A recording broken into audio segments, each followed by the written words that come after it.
everyone. Thank you for joining us today. A bit of introduction about Sowmiya. Sowmiya is a carefully curated, privately owned repository of art and artifacts from the larger Indian subcontinent. It's a vast, dynamic collection shaped by the vision of Paul Abraham and Pavitra Rajaram. The objects fall into the categories of numismatics, cartography, photography, engravings, modern art, living traditions, and rare books. We host micro-curations tailored for small groups as well as larger art exhibitions and events, including the popular lecture series Sowmiya Talk. We are a digital forward archive, and a part of our collection is available to view online at sowmiya.in. The Sowmiya Archive is a space for intimate, unhurried conversations on art, history, and culture. So today we have with us Sowmiya Ashok. Sowmiya is a journalist and the author of The Dig. She has worked as a correspondent in leading Indian dailies such as The Hindu, The Indian Express, and her work has appeared across several Indian and international publications. She holds a master's degree in political journalism from Columbia University, New York. Columbia University, New York, and has reported from China, Taiwan, Sri Lanka, and the US. She writes rigorously researched narrative nonfiction. So over to you, Sowmiya.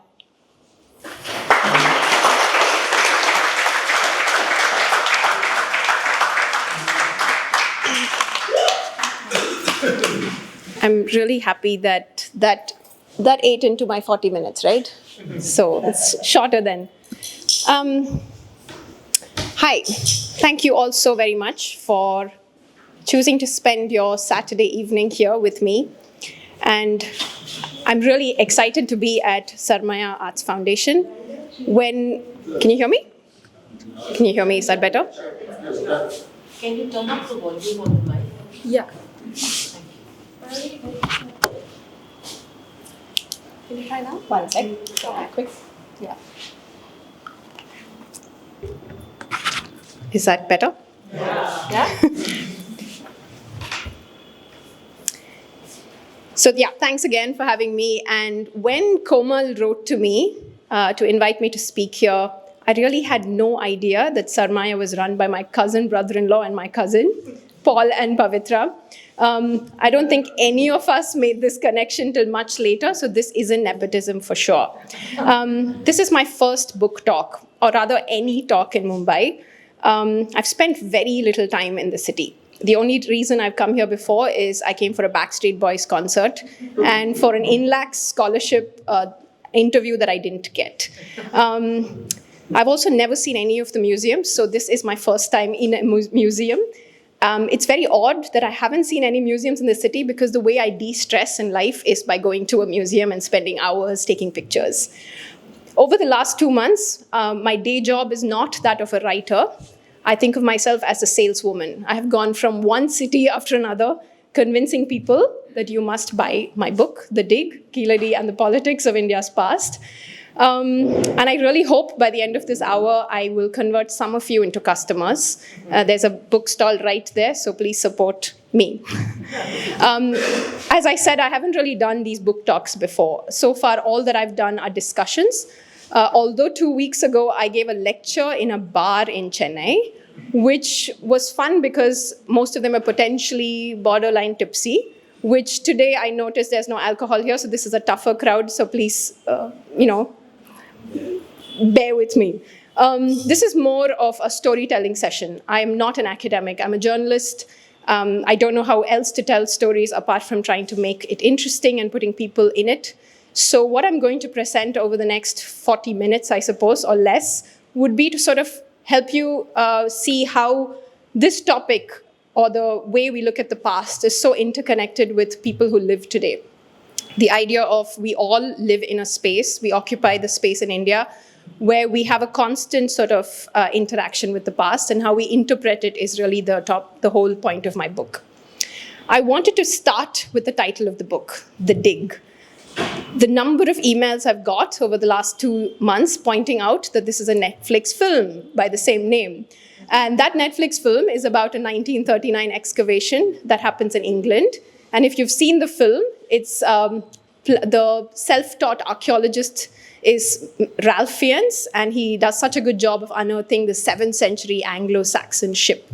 I would love to, drop a bomb here to be like, this is somehow connected to that story, but it's absolutely not. It's just the title that's connected. And we played around with multiple titles and finally settled on The Dig. And taking a cue from Manu Pillai, who I know has spoken here before, we went down the alliteration route. So at some point, this was supposed to be Myths, Mounds, and Metals, which just didn't sound right to me.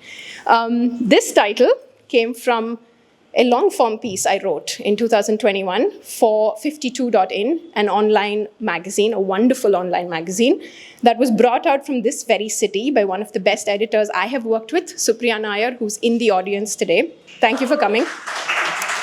It was really a wonderful platform for many of us writers who wanted to experiment with form, right?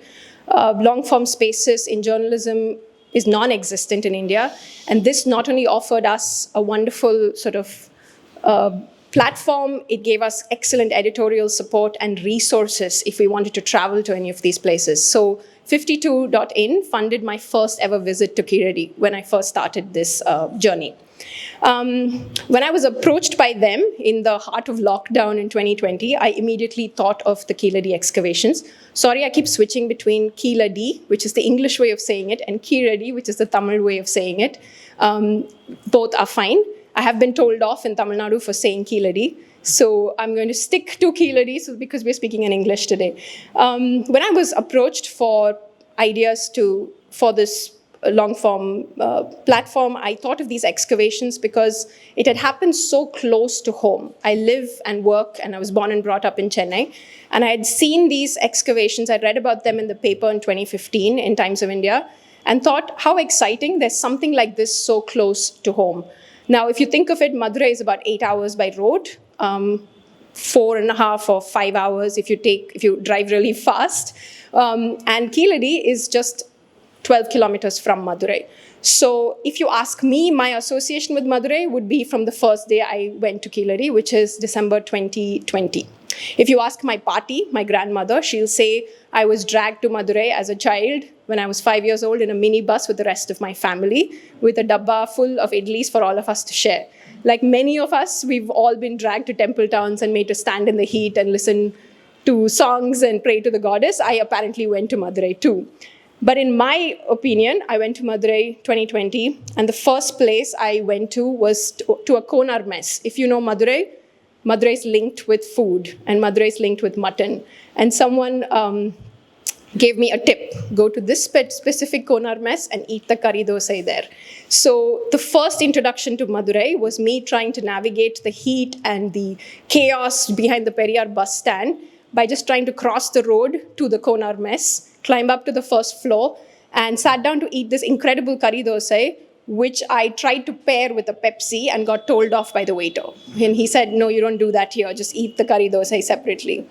As I stood there trying to cross that busy road, I never imagined Madurai would become a place I'd frequent and I'd grow to love, and the idea of home in my head would be edited to include Madurai. I've heard the phrase in Tamil, they often say, and I'm translating it, it's like a donkey circling Madurai and will never leave it. This is something you'll hear a lot if you go to Madurai. By the time I finished working on this book, I was that donkey. I was circling Madurai religiously, and it had become an honorary sort of native place for me. I'd call Madurai a large-hearted city, maybe a large-hearted town, not even a city. And there have been attempts to make it a smart city. You can call it smart for its entrepreneurial spirit, but I wouldn't call it smart in the way Singapore is with Wi-Fi connectivity, right? It's still filled with potholes. And honestly, it would be very out of character for Madurai to be that way. So today's topic, and the topic of my book, well, partly anyway, is the Keeladi excavations. It's a site, an archeological excavation, about 12 kilometers, as I mentioned, which is on, if you visualize, and if you've been down to the Rameshwaram, on the Rameshwaram highway, from Madurai to Rameshwaram, this would be on the right. When you're driving down, what is essentially a 4-lane highway with coconut trees on both sides. you'll see a sign for these excavations. They're blue and it'll say Keeladi excavations this way. So if I can offer you a visual, and today I'm going for the non-visual talk because I want you to imagine these things, and at the end of it, I'll show you some visuals from Keeladi.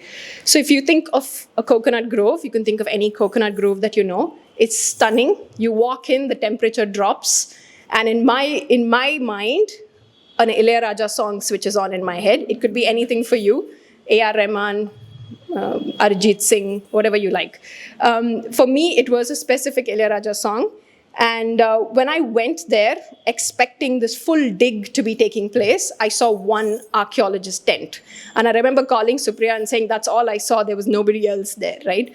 So I have 50 photos of that one white tent on my phone because I was so excited. This was the only evidence that an excavation had happened. And remember, this was at the end of 2020. We'd come through a punishing lockdown. All of us were quite, stressed out that year.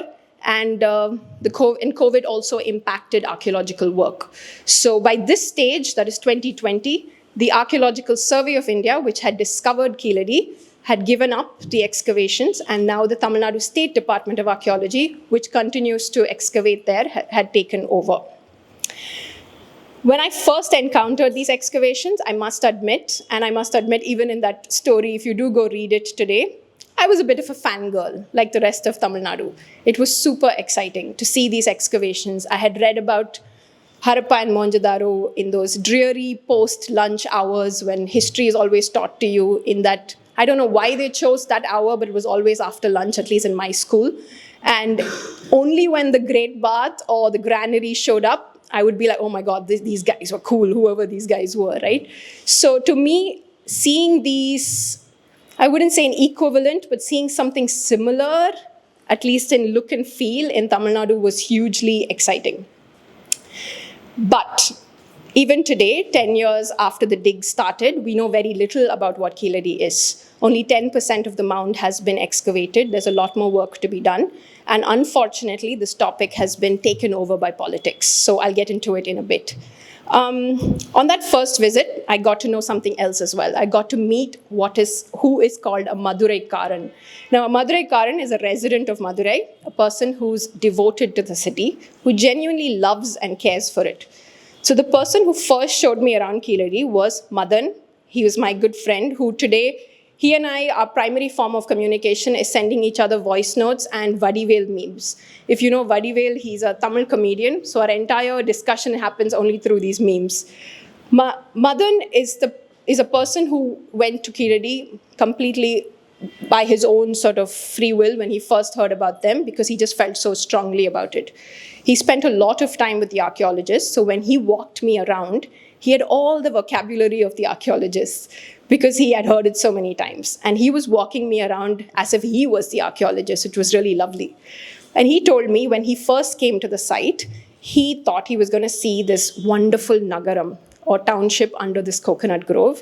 But he was disappointed to find, like I had gone, that it was all covered up and it was not in season at that point.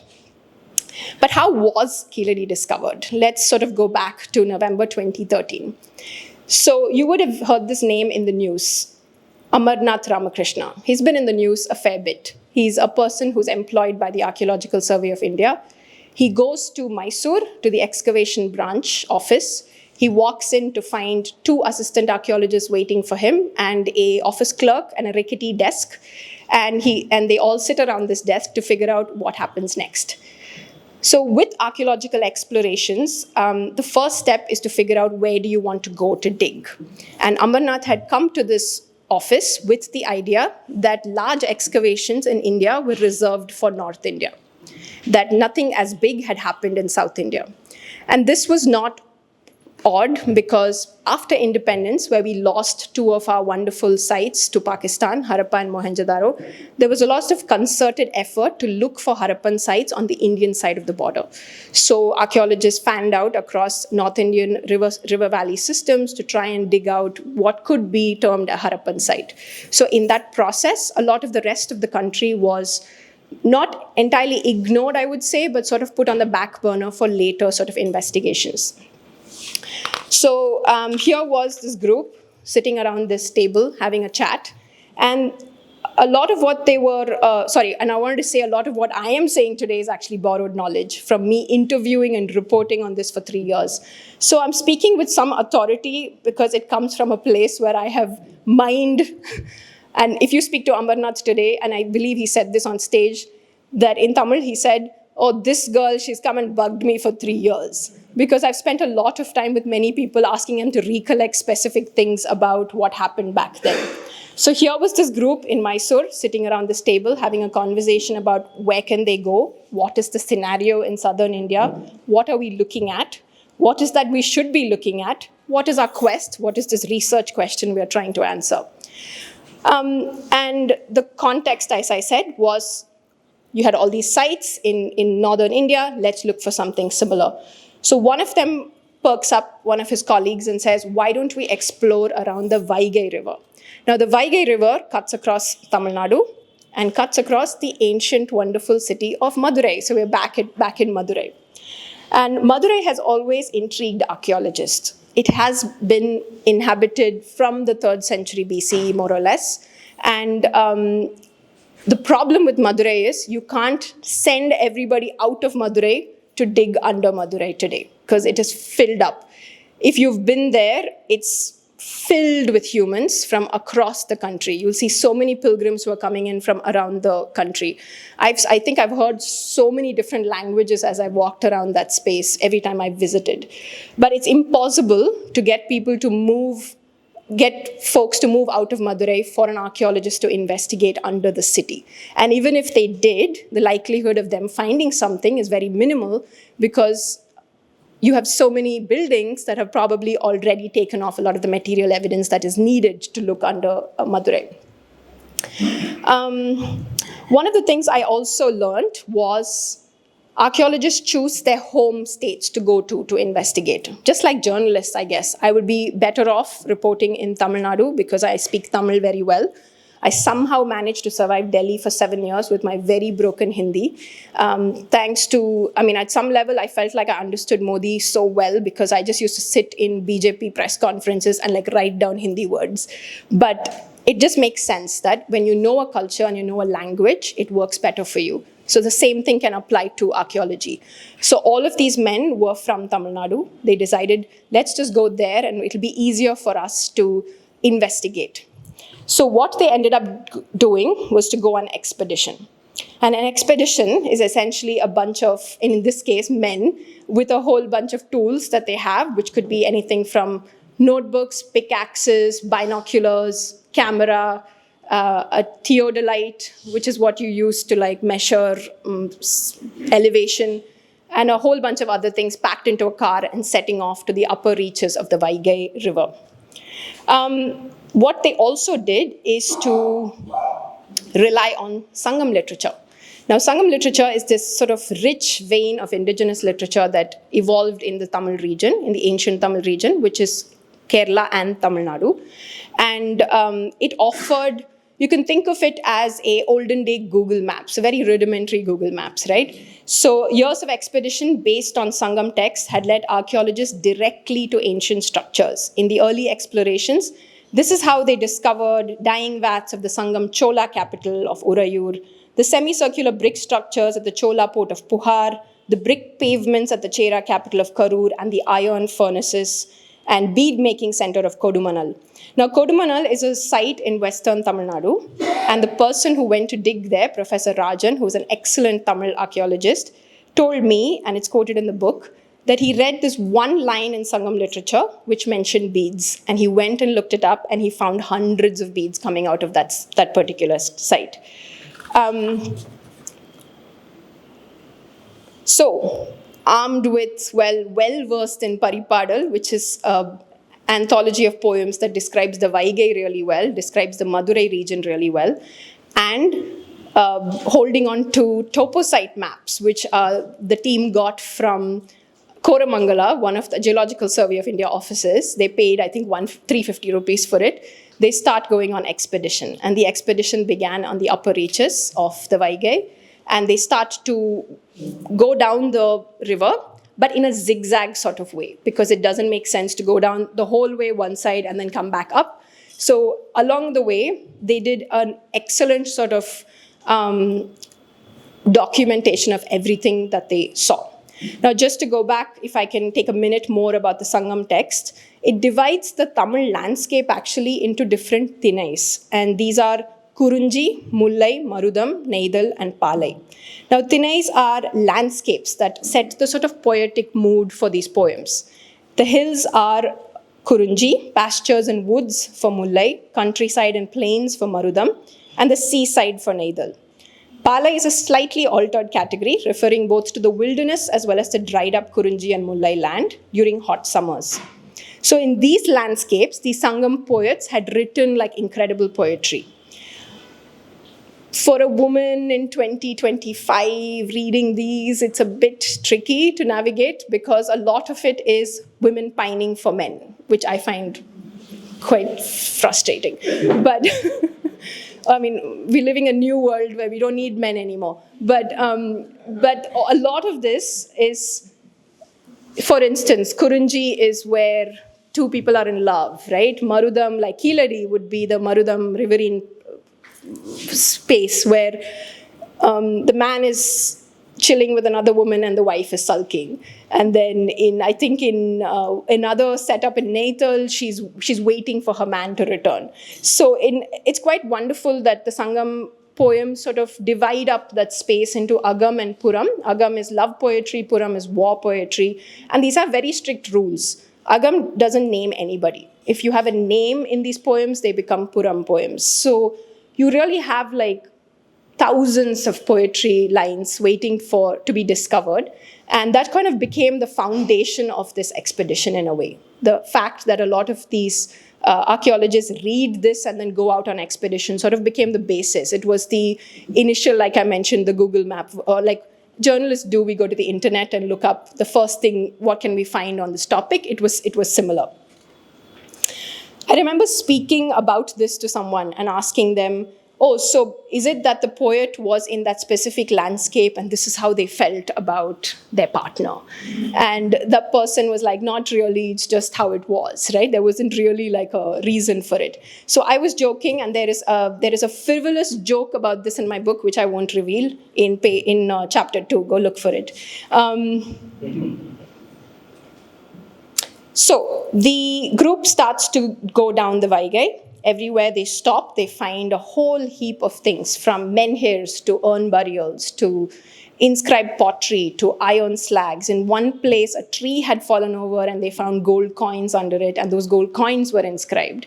And they didn't find it, but they heard that it had been found, went to the local treasury, asked the collector, can we have a look? So there's a lot of work. This whole expedition sort of took a whole 12 months. And in one place, this old man comes up to them and says, what are you looking for? And constantly these guys were asked this question, why are you hanging out in the sun looking for old things? It doesn't make any sense. And in this particular case, this man comes and says, when I dug up my house, I found a really beautiful black and red ware pot. Let me just go fetch it for you. And he comes back with this beautiful sort of black and red ware. And the ASI team has a photo of this man grinning, holding up this particular pot. And he said, I found a lot of people find this around here, but they just chuck it. I kept this because it was really beautiful. All of these things went into great documentation. So notebooks were brimming with information. The Toyota Etios driver who actually took them on the expedition, he became an expert in like many of this. He was noting down things. So everything sort of became like part of archaeology is also to document. A major part of archaeology is to document. So if you think of it, this whole journey down the Vaigai was like the pushing and pulling through Tamil history. There was prehistory, there was medieval history, then it goes back to the Iron Age, then it comes into the megalithic period, then it goes into early historic. But at some point, they started nearing Madurai, and they were hanging out near a tea shop. And the thing about Keeladi is that the ASI wasn't actually the first guys to discover the site. There was a teacher back in the 70s who had a nice idea to send his students out to go exploring. He was the learn about the history of your land before anything kind of history teacher, right? So imagine young kids in their school uniforms just rushing into the wilderness, and he said, please bring back whatever you find. So they brought back, I think it was Chola coins, terracotta figurines. They even picked up a skull. One of them picked up a skull, and for a brief period of time, a skull lived with this teacher called Balu and his wife Subhadra, to the extent that the landlord came to visit one day and said, this is not happening, please can you get rid of the skull? I didn't like rent my house for you to have a skull in it. So Balu, and I call him Balu teacher, he's known in the village as Balu teacher. Even today when he walks around Keeladi and Sulaiman, people come up to him, and the problem now is both him and his wife their memory is failing and they have no idea who these students are, but they acknowledge them. Balu loves it. Subhadra, not so much. She's like, I just want to be left alone. I don't really want to go out. But Balu collects all of these little artifacts, takes it to the school that they both teach. So he taught history, she taught science. The school is really small. Government schools are very small. Space is a constraint. He pulls up a desk to one corner, puts all of these, and he calls it a history corner. And he says, we didn't have a lab, nor did we have any space, but I still created this history corner for the kids to know where they come from. So there's a connect here. Amarnath and his team go knocking on Balu's door and says, wait, hold on, you in the 70s found a bunch of stuff. Do you know where did you find it from? And before they could proceed, the wonderful thing that happens in India is you start chatting and start figuring out you are cousins or friends or you went to school together. Like Pavitra and I discovered that, of course we knew we were cousins before, but there we were sitting in these guys were sitting in the living room, and they found that Amarnath's mother and Balu's sister taught Tamil in the same department. And so the resolve to help the ASI team grew stronger, and this man said, I will come with you to help. So there he is standing in this space, which he had once sent his students to, except 40 years had passed. And so what had happened, it had gone from a Punjai Meda, which is a dry piece of land, to a lush coconut grove, which he had no idea what it was. And so he looked around and he can't see anything that he once saw, and he said, I don't know where it is. So the ASI is back to the drawing board. They're sitting in a tea shop. We all love tea shops. As journalists, at least we do, because you get a lot of information from the locals there. Police officers go to tea shops a lot to get information, and apparently archaeologists as well. So they are sitting around having a chat, and one Mr. Maharaja, and I love this story because of the fact that his name is Maharaja, a lorry driver who picks up coconuts from a grove nearby, listens in and says, are you looking for old things? I know this grove, which I notice potsherds. Do you want to come with me? So the next minute, the entire team is in the middle of this wonderful, incredible Ilayaraja-filled coconut grove with potsherds on the floor, strewn about, to that extent that both Amarnath and his team look at each other and go, wow, this is a lot of potsherds. Would this signify this is a habitation site? And that was their quest. The idea to begin with was to find a habitation site. Over 19th and 20th centuries, a lot of explorers did a good job of documenting burial sites. Burials are just easier to point out, right? Generally, burials are a little away from where people live. It has a very distinct look about it. So finding a habitation is much harder. And finding a habitation site is much more valuable to archaeologists because you get insights into how people lived. So here they were in like proper early historic territory. Now, early historic is when people started building with urban sort of brick structures, where scripts started to come about, where you had all these other markers, use of metals, which was already there, but became in a more evolved state. So these guys write down Keeladi as a potential site, but the expedition had to go on. So they continued downstream to the rest of the Vaigai. But every time they were back in Madurai, they decided to come back and have a look at the site because they got so excited about Keeladi. And it was so close to what they were after the great Madurai and its greatness as it is. It was August of 2014 by the stage. Time to send out an application to Delhi. If you want to dig a site, you need to get approved by the head office in Delhi. Whether you are a archaeologist employed by the ASI, whether you are an archaeologist employed by any of the state governments, archaeology department, if you are a university archaeology sort of professor, it doesn't matter. You can't just take a trowel or you can't just take a spade and start digging. You need clear permission from a committee that sits in Delhi and approves whether they think there's potential, and then they will approve the dig. So a proposal was sent off to Delhi, and Keeladi was greenlit for the first season of excavation starting in March of 2015. Now, what was discovered is the exciting part. So from March 2015 onwards, sorry, I'm not able to turn the page. Hold on.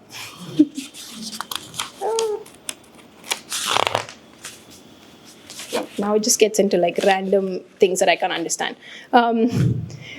So the next sort of thing is more of me pointing out what happened from this, where it started getting controversial. So the first thing is the discoveries itself. Keeladi offered brick structures, ring wells, furnaces, this idea of a urban settlement in a way that other sites in Tamil Nadu had not offered to this scale. So that was often pointed out when I went reporting, which was that the scale of what was found in Keeladi was much more than what was discovered before. It was always thought, and if you are from South India and you went to school then, if you've studied history, at least the CBSE textbook that I studied, there was very, very little about South Indian history in ancient history. Everything starts from medieval Cholas, right? The Cholas were our big guys. And so when I found it hilarious when Ponniyin Selvan movie came out, all of the North Indians were really excited that the Cholas were back. And we were all like, the Cholas were always here. Like, I don't know what you were looking at. But suddenly anchors came to Tamil Nadu. They were interviewing the cast. They asked him questions. And the rest of Tamil Nadu was wondering, but they were always here. Like, they're the most famous Tamils everybody knows.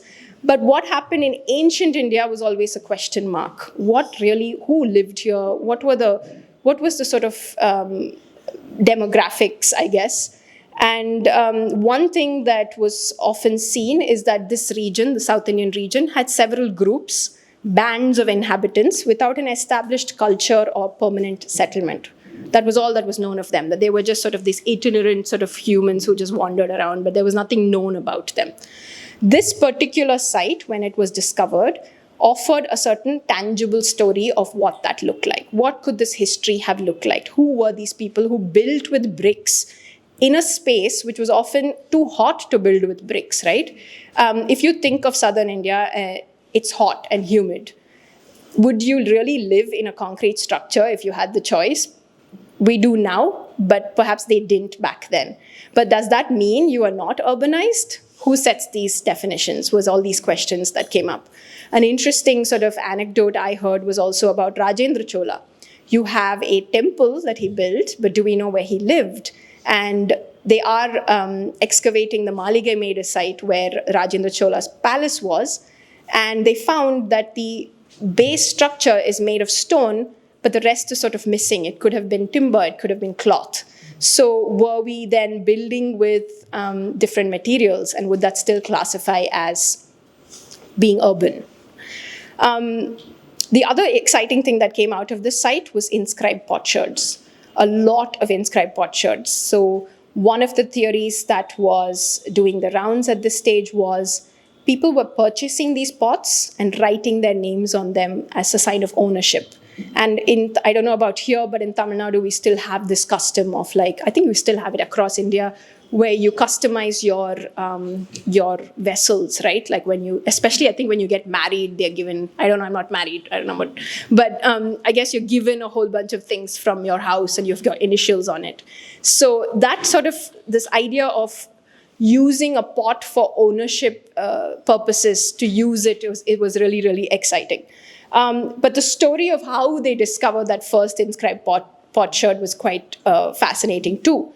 For about 3 or 4 months, that ASI team was quite obsessed with the idea that we haven't really found any writing here, because early historic phase means building with brick structures, but also evidence of script. And then the one day Amarnath decides to take a break and go to Madurai for some work, he gets a call from one of his colleagues.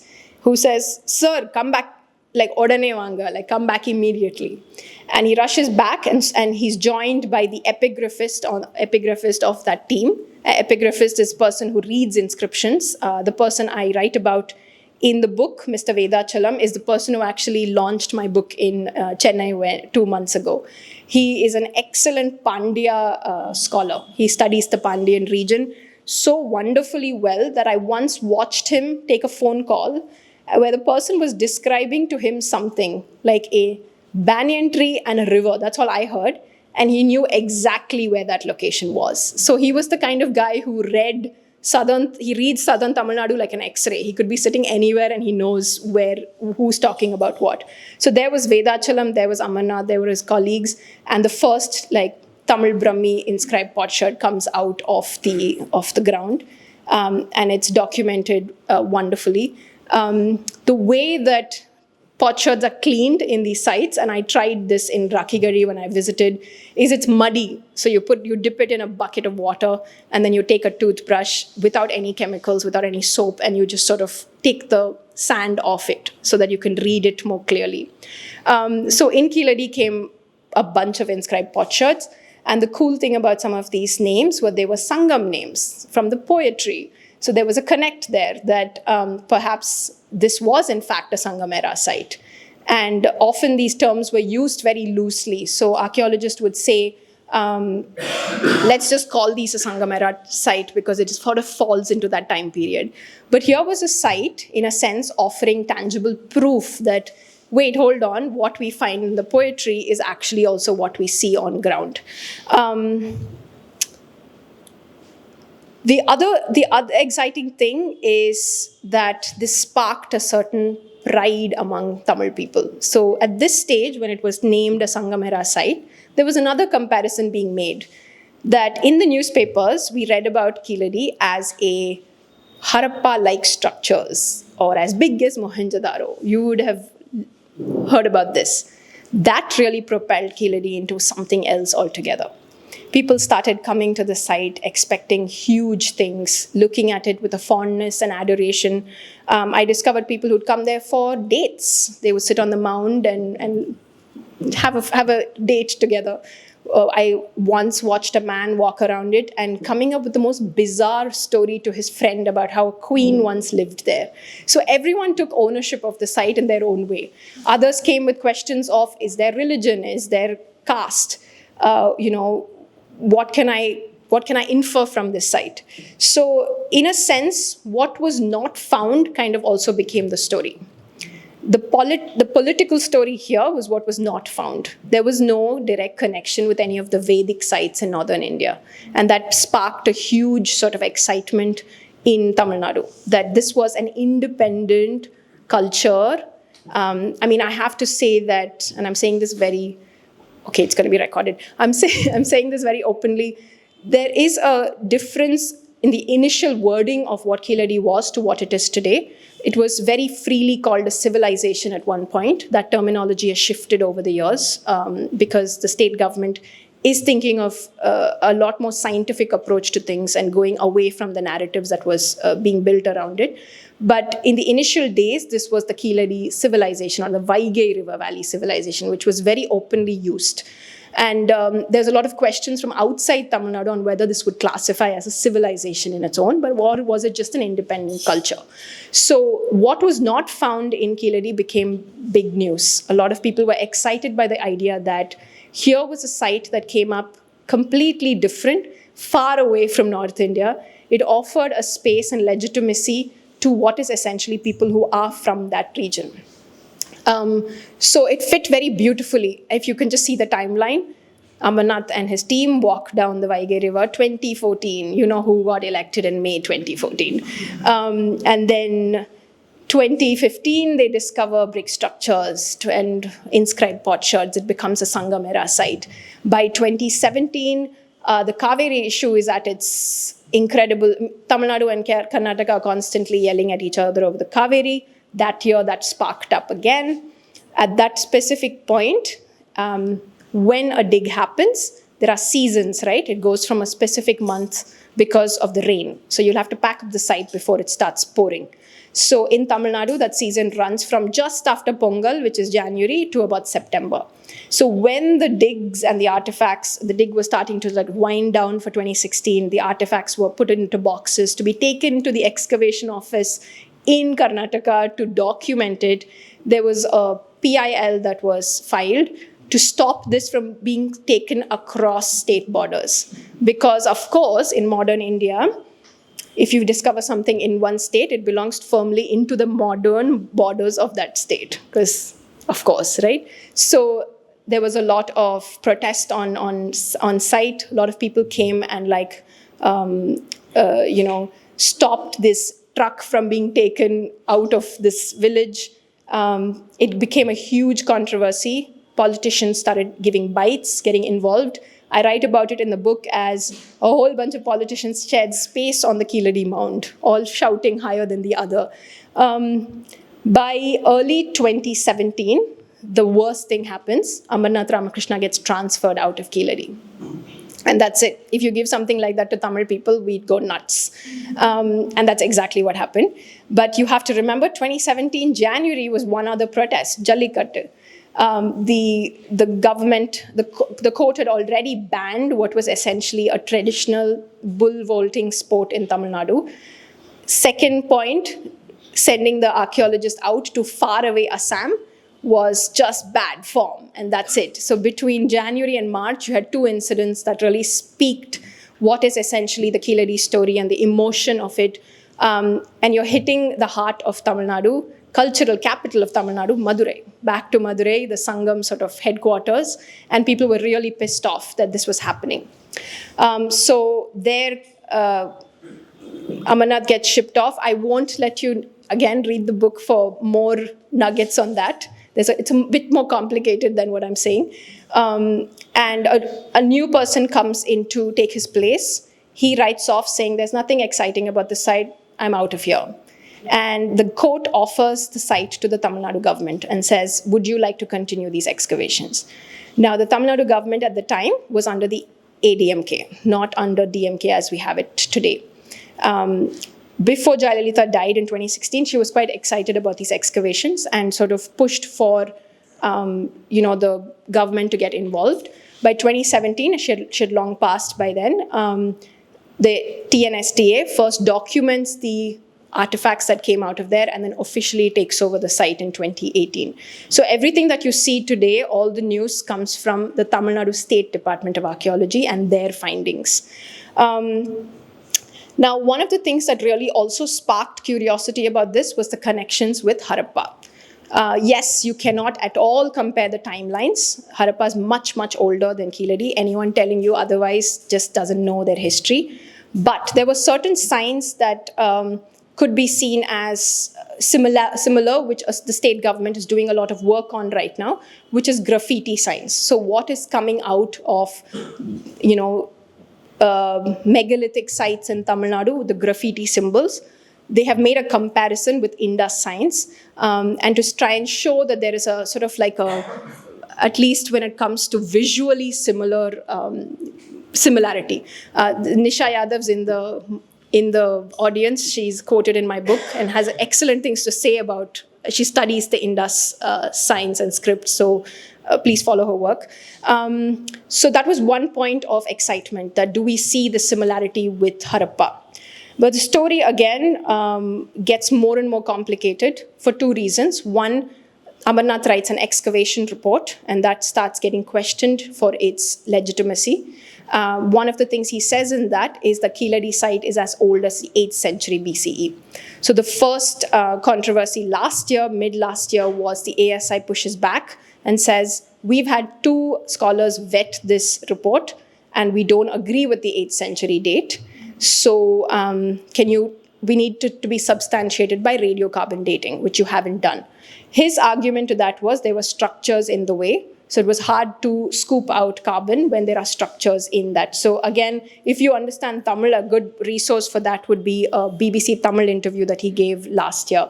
But this was the extent to which I could report, because I realized as a person trained in daily news, it was very tempting to keep updating the Keeladi story till the last day that my book went to print.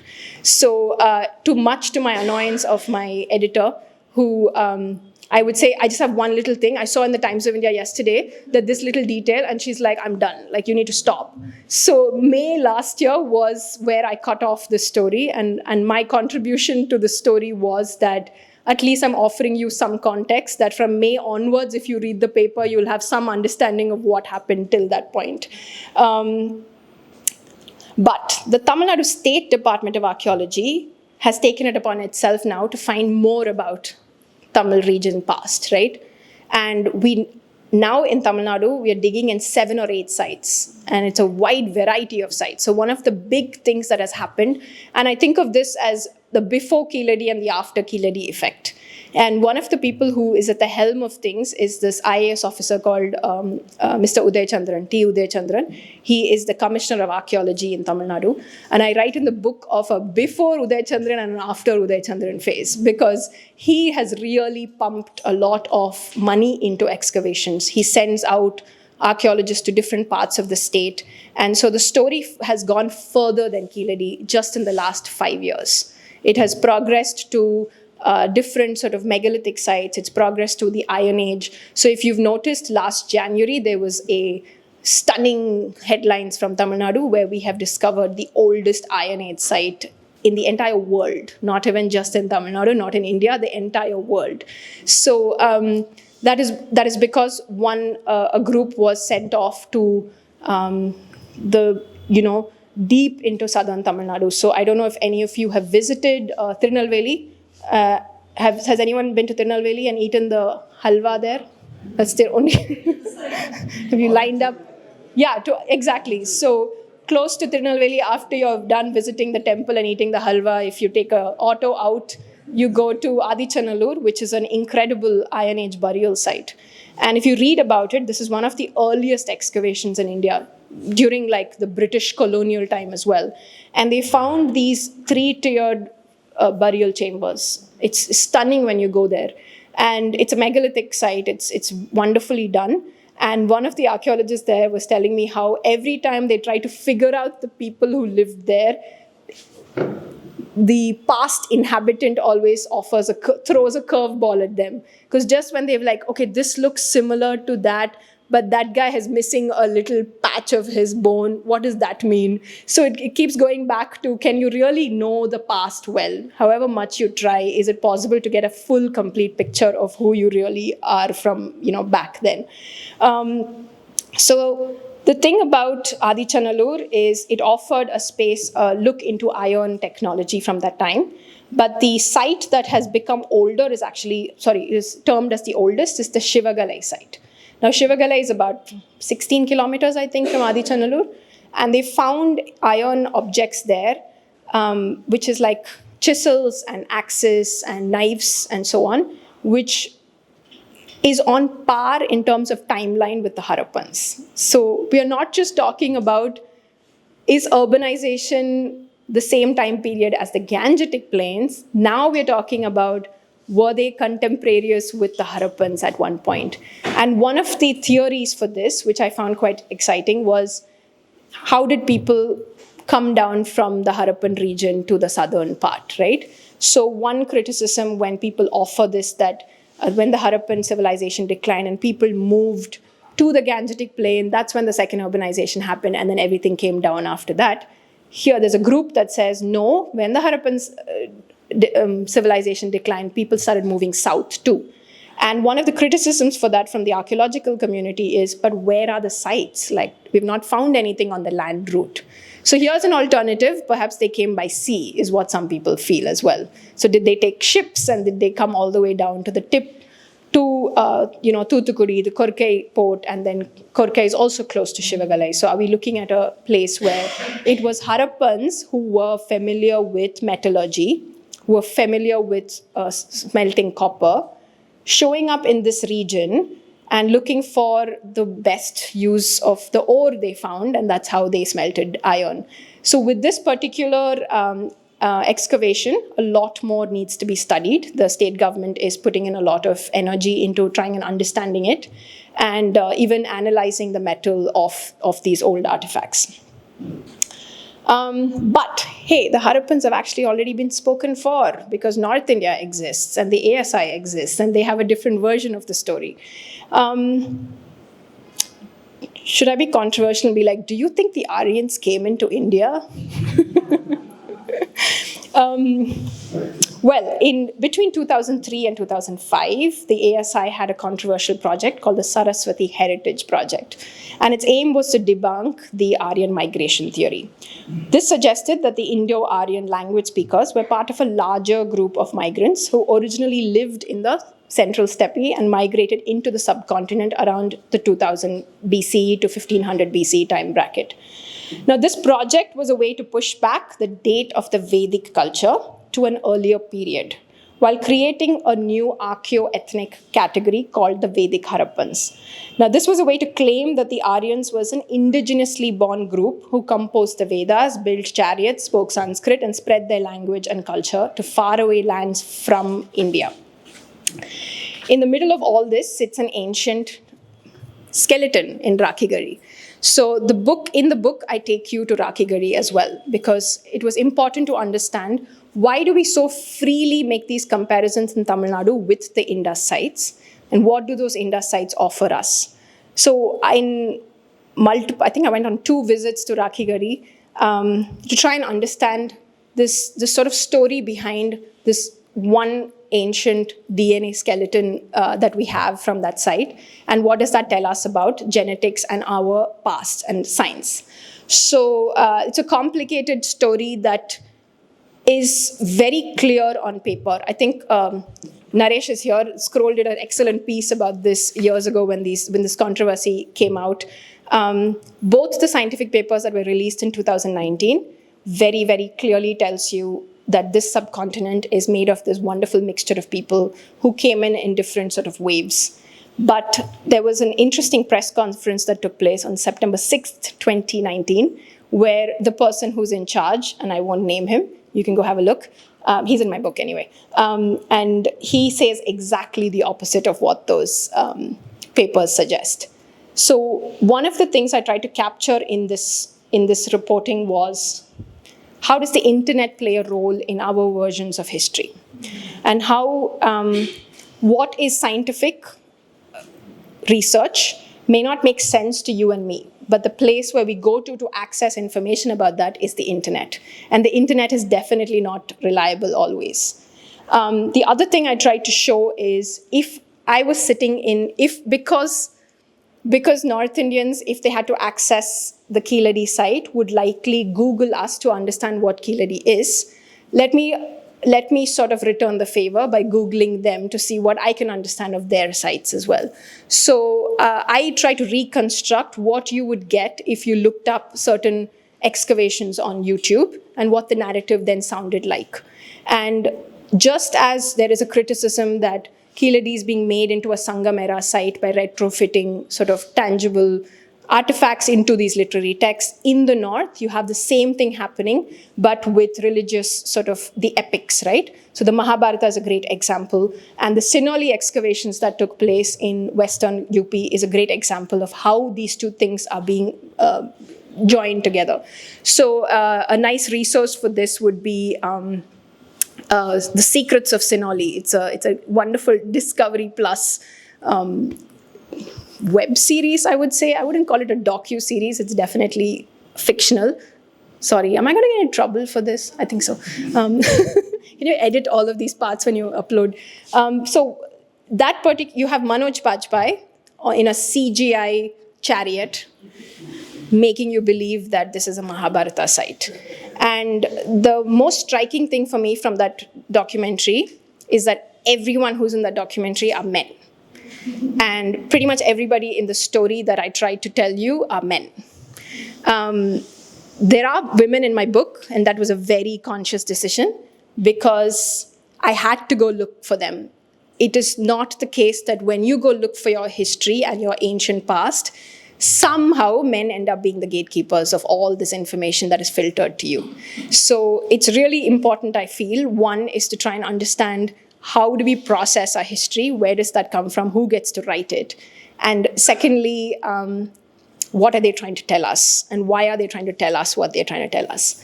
At a very basic level, and I'll finish up with this, I'll show you some slides after this, but at a very simple level, this was a journalism book. I felt really upset that journalism has such a bad reputation in India today. I love my profession deeply, and I just wanted to have fun with doing it well.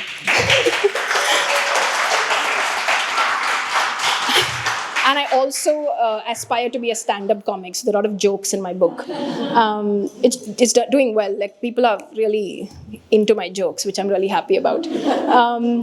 So I felt that there's so much narrative building around history, about our past, about how people want us to see our past.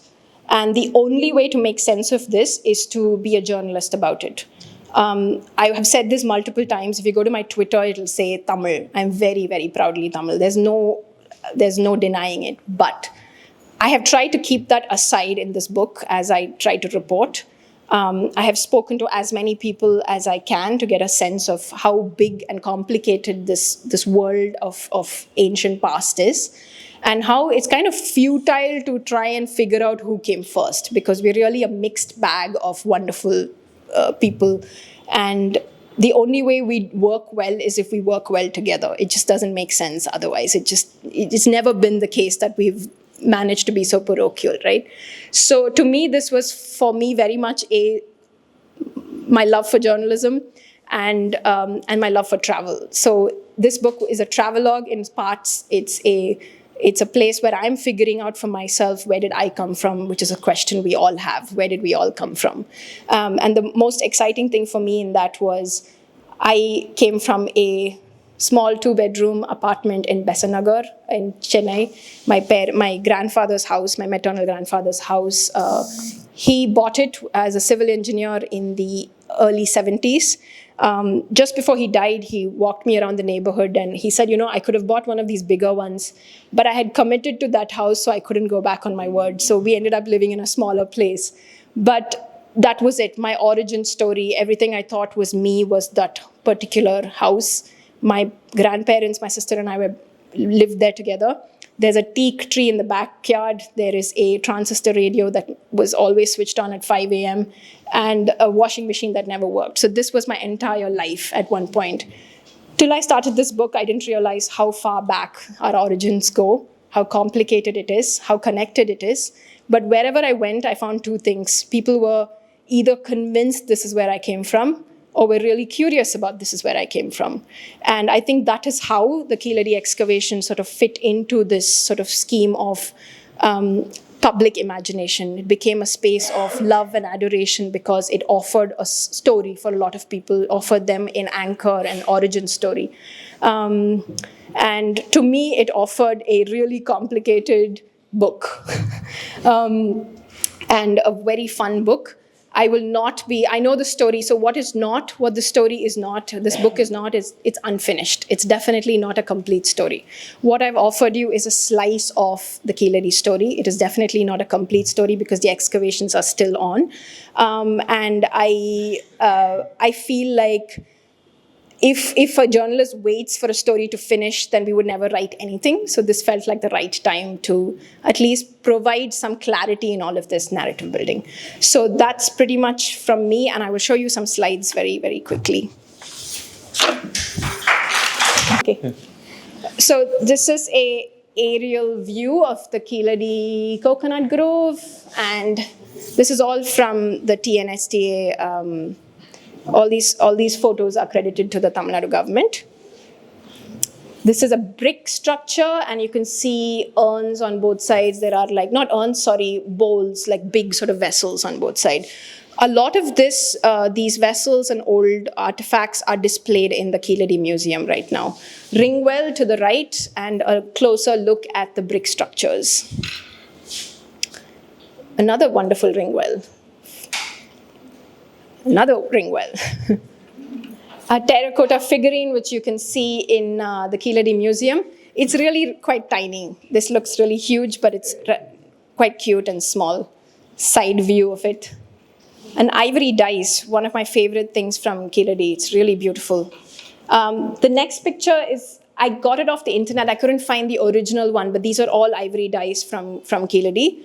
What is cool is that last May, I went to Jordan, and in northern Jordan, I saw this, which is really cool. Look at how similar that is.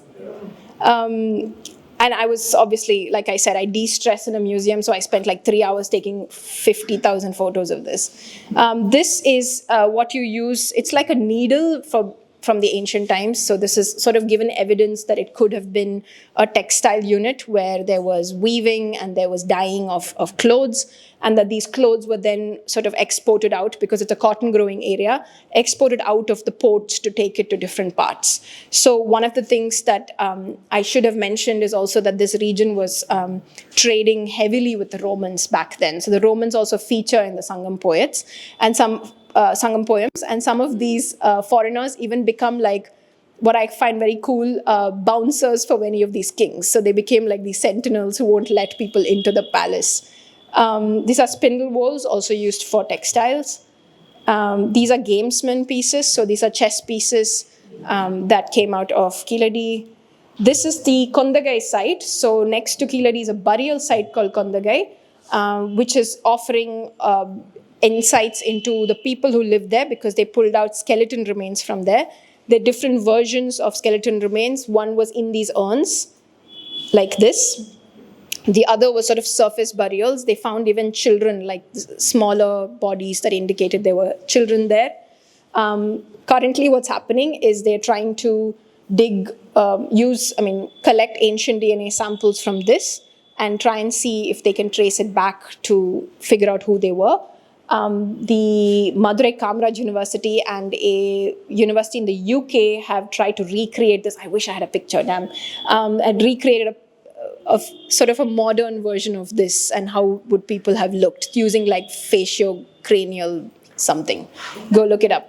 These are carnelian beads. This is again a very interesting insight into the fact that people were burying their dead with like really expensive beads, right? So it showed a certain sort of cult of the dead, and how much you sort of revere your ancestors. And many such insights are found in Adichanallur and Shivagalai as well. And teeth. These are teeth. And this is the Shivagalai site where the iron objects came out of. This is urns, double urns, as you can see. And these are some of the iron objects. And with that, join them for the next talk.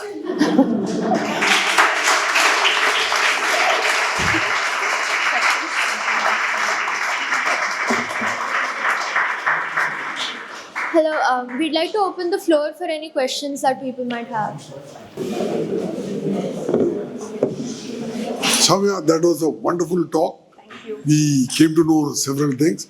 While Keeladi got into all kinds of politics, at least Adichanallur should have been cleared, and the findings are very clear, right? So if it is associated with the Harappan period, they should have said that. The thing is, Keeladi has an advantage that people lived there. People generally don't get very excited about a cemetery. I think that's what I've noticed from reporting anyway. But there has to be more proof that this is contemporaneous with Harappans. That hasn't been proved yet, or there's just theories at the moment.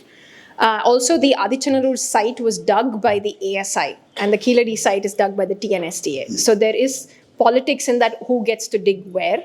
And so there's a playing up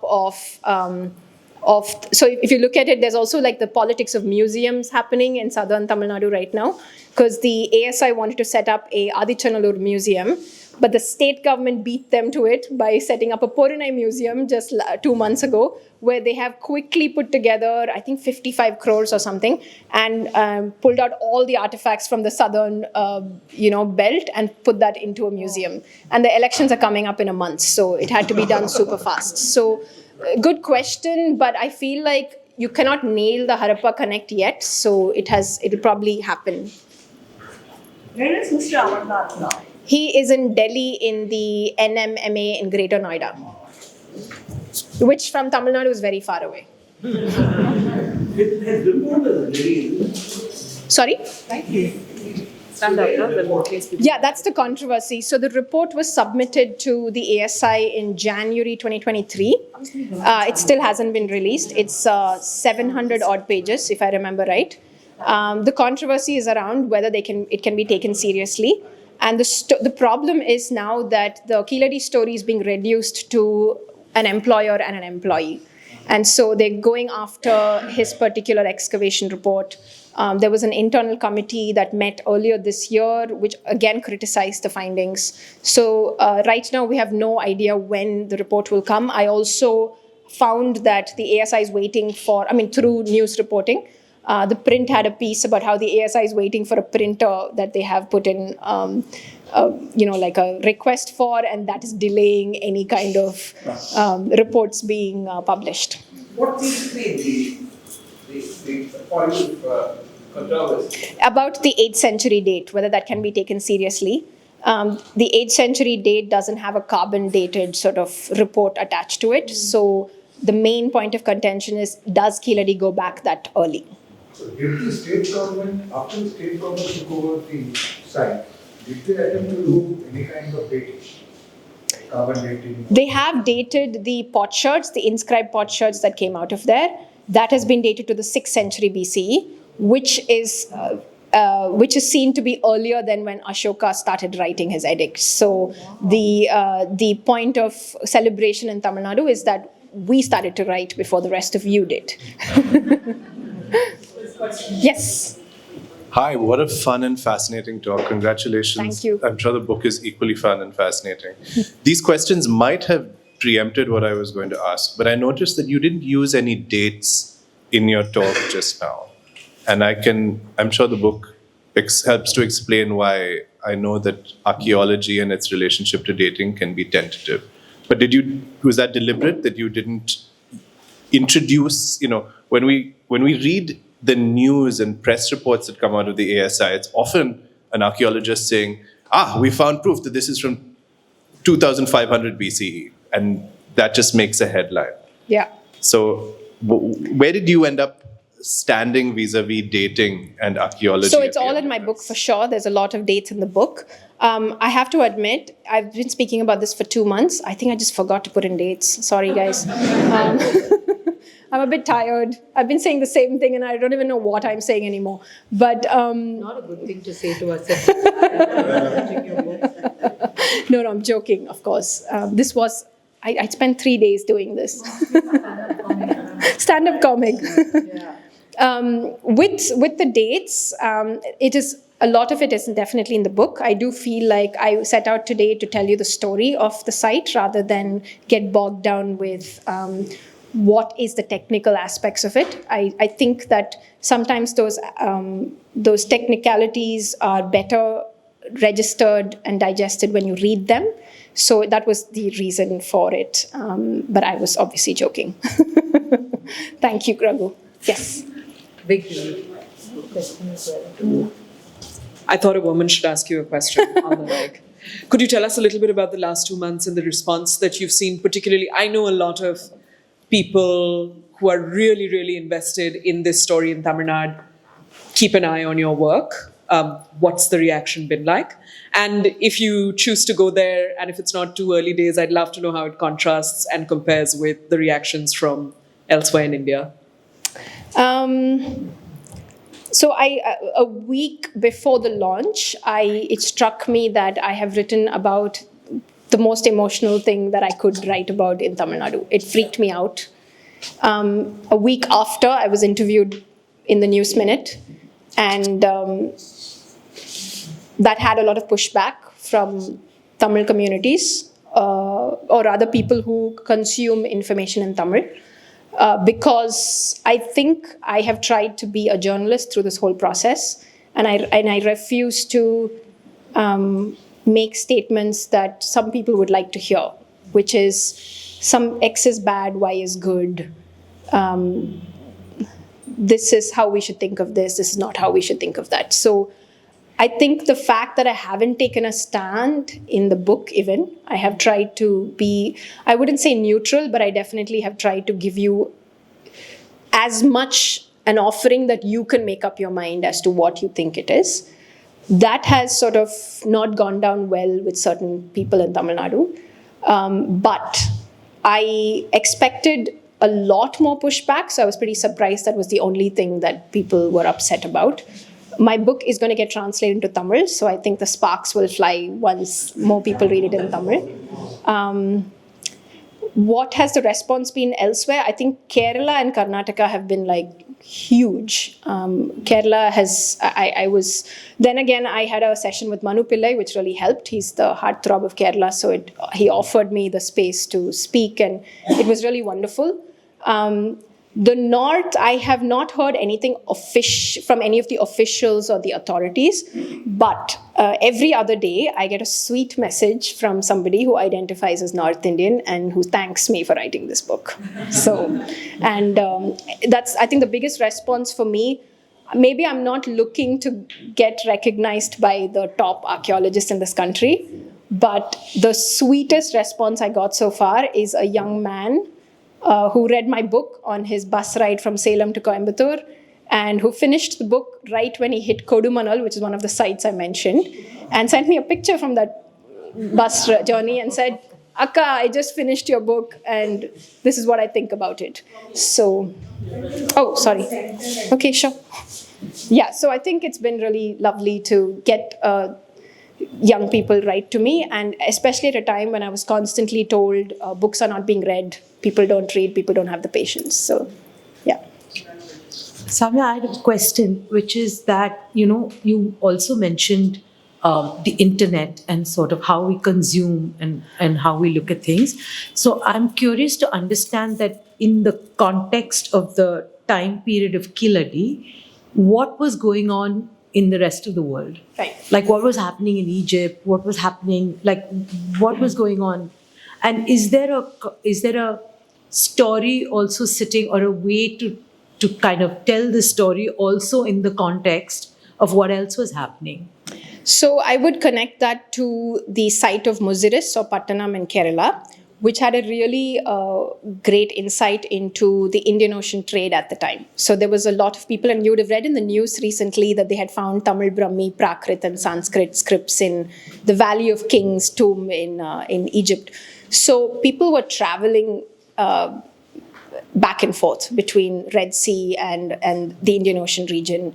And all of these ports were also connected. So a lot of what we understand about Keeladi is that things that were made there were likely sent out to export. And one of the signs that I found of this connectivity was my most favorite artifact from Keeladi, which is a small sort of carnelian intaglio. Which you find me. Yeah, and it has a boar sort of carved on it, and it is actually the chapter break in the 52 piece that I wrote. It's quite remarkable. Carnelian is not a South Indian stone. It comes from Western India. The conjecture was, did it go to Rome, have that wonderful boar put on it, and then it was found in Keeladi. So it shows interconnectedness, and the poems also, like I said, refer to Yavanars, that is foreigners who stood guard outside the Pandya king's palace and protecting them. So it felt like there was a certain sort of not just coming to trade, but life spent together in these places with Romans, with Arabs, with so on. And what was happening, I wouldn't know what was happening in Egypt at the time. I sort of didn't look at that. But from the pottery that was discovered in Keeladi, there was a lot of conversation happening between the Gangetic Plains and southern India, between western India and southern India, between the Romans and so on. So the movement of goods, the movement of amphora, for instance, which was bringing in fish sauce, which was bringing in wine. These were sort of remnants of that was seen in many of these sites as well. No, I guess, sorry, just to follow up. Please. I guess what I'm trying to ask is there modern scholarship looking at, your scholarship looks at Keeladi from the context of Tamil Nadu and sort of southern India. But I'm just wondering whether there is modern scholarship looking at perhaps Rome, and from that point of view, finding linkages to Keeladi, because if the controversy is around sort of dating the site, and it's between the ASI and it's between Tamil Nadu government, isn't there a third part of this, which is where these things were traded and where they may have ended up, and is there modern scholarship that's out there looking at that? Do you mean like a person who's not from this context looking in at the site? I'm saying that if you're trading things, Yeah. and there's carnelian here, that carnelian is showing up somewhere. So Comparisons, are they studying the site? and are there people who I are looking think- at it from there and who are making the connection that way to say, hey, Not that I know of from that direction, but I know that the Tamil Nadu government is doing a lot of work to include scholars from abroad to try and study some Okay. of these artifacts. So there is sort of an effort to bring people who are, say, Roman pottery experts and so on, to come and at least present. Yeah, So that's part of this Valley of Kings was actually an epigraphy conference that was funded by the Tamil Nadu government, and there were two scholars who came from Egypt who presented this here in India. So there is an effort to bring people to try and study this region. The other thing I found, because we spoke about this connection with Rome, is there was a PhD, I read a PhD thesis which talked about how the Roman Senate was a bit cross that all the treasury money is going to buy pearls from the Korke port in Tamil Nadu and telling the ladies to rein it in because money is bleeding into like Tamil region. So that was a cool take. That was Pliny the Elder. Sorry? Pliny the Elder complaining. Yes. Yeah, Periplus. One of the things when you find potsherds with writing on it, that writing could be placed in time, right? Because Yeah. that has been found in many other places too. In fact, you're talking about, Valley of the Kings. Last year, Warsaw University had done a full-day workshop where they looked at coins, they looked at steels, they looked at language and Yeah. inscription that came up on some of the stuff in temples near Bereniki on Yeah. the Red Sea. So it's fascinating that the language itself, if that can be placed in time. Yeah, absolutely. When you, as a journalist, what was the process? Did you take videos besides your read and research? How did you kind of document and use it as a process? Would there be videos that you interviewed people, like an oral archive or something like that? No, entirely audio recording of every conversation that I've had. Also because it's hard to write down everything when you're having long conversations. So I end up switching on a recorder and just leaving it. So my primary thing, maybe for this book, I learned a lot of lessons of what not to do. But for the first few months of my writing, I was just transcribing for whole days, for like months on end, because I just had so much material and tape to listen to. And I'm the kind of, I don't use AI. I just don't know.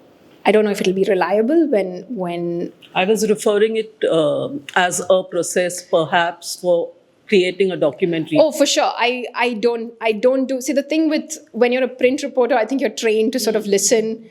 And then if I have to also set up a camera, then it kind of distracts away from the questions I'm asking. Yeah. So a lot of it was me just being on the ground and just like talking to a lot of people. I took a lot of photographs, but I did not sort of video anything. But what I meant with transcribing is one thing you do, at least I do when I listen to the tape again, is it puts me back in that context of being on that site or listening to that wind or like a motorbike going past, which becomes sort of things that I can then refer to also in text. So perhaps I'll get better at using videos as a format, but I haven't really done that with this project. Thank you. No worries. And happy Women's Day. Thank you. No, I guess as family, we know where all those coffees in Chennai were being spent on. Two questions. One, significance of that small fish in the book. and the other one based on all this politics nonsense. So India, we are used to corruption at every level. Yeah, how much of corruption versus ego goes into all these sort of digs, and what is stopping unknown digs in India which are yet to happen? With the fish, it's actually a inscription on a potsherd found in Keeladi. So the illustrator used that as a reference, and then we sort of recreated this art. So it's not exactly full like this. It's a broken piece, so you can see a part of the fish on. With corruption, I haven't done like a investigation into the ASI. I do know that the Vadnagar dig in Gujarat, where Modi's from, is the most expensive archaeological excavation in this country. Like the maximum amount of money goes to Vadnagar. So that much I know, but I haven't really looked into if it's being eaten into by anything else. Sorry. Okay, No, Vadnagar. Vadanagar. okay. Sorry. One question. I read somewhere recently that the Tamil Nadu Chief Minister has announced a large reward for deciphering some script. So is that related to Keeladi or something else? I don't remember exactly what it was. Script. The Indus. In the Indus script, okay. Yeah, $1 million. $1 million, but for the Indus script. Yes. So is there some politics behind that related to this, or is it just I mean, it's optics, right? The Yeah. idea that it was 100 years of the discovery of the Indus civilization. The Tamil Nadu government held a 3-day conference to commemorate the discovery. They announced two things, a statue for John Marshall, who announced the discovery, and a $1 million prize for deciphering the script.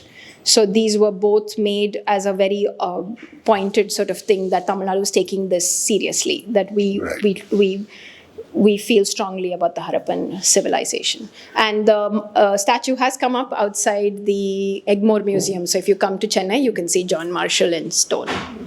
Thank you. And with the script, I had a fun anecdote from the archaeology minister, who apparently gets emails all the time saying, I have discovered the script, give me the money.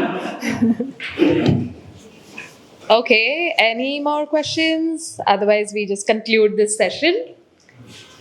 Yeah, we can. Thank you. Thank you so much.